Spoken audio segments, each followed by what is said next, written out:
தூத்துக்குடி மாவட்டம் திருச்செந்தூர் அருகே ஆட்டோ மீது கார் மோதி கவிழ்ந்த விபத்தில் மகனுடன் சென்ற மூதாட்டி உயிரிழந்த நிலையில் விபத்து தொடர்பான சிசிடிவி காட்சி வெளியாகியுள்ளது. அந்த சிசிடிவி காட்சியை தற்போது பார்க்கலாம்.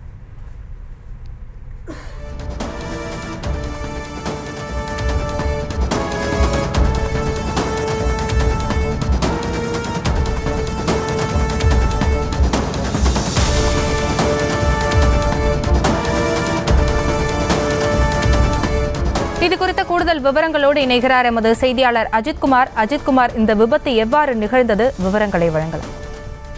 நிச்சயமாக ஹாசினி, அதாவது தூத்துக்குடி மாவட்டம் திருச்செந்தூர் அருகில் உள்ள சோனகன்விளை பகுதி, அதாவது திருச்செந்தூர் முதல் திருநெல்வேலி பிரதான சாலையில் அமைந்துள்ள இந்த பகுதியில் காணம் பகுதியைச் சேர்ந்த மணிகண்டன் மற்றும் அவரது தாயார் ஜெயகுருத்து என்பவர் பாக்கியராஜ் என்பவரது ஆட்டோல குறும்பூரை நோக்கி சென்றவர் நேற்று இரவு.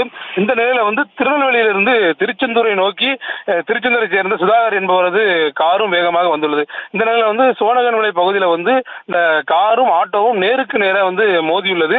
இதுல ஜெயகுருத்து என்பவர் மூதாட்டி அதுல பலியாகி இருக்காங்க.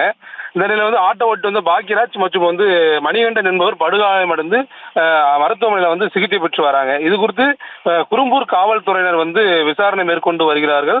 இந்த நிலையில சம்பவம் நடந்த அந்த விபத்து நடந்த சிசிடிவி காட்சிகளானது சமூக வலைதளத்தில் வைரலாக பரவி வருகிறது. காரை ஓட்டி வந்த சுதாகரும் மருத்துவமனையில சிகிச்சை பெற்று வராங்க. ஹாசினி,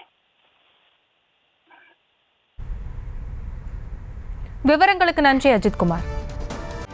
செய்திகளை உடனுக்குடனும் துல்லியமாகவும் தெரிந்து கொள்ள சப்ஸ்கிரைப் பண்ணுங்க.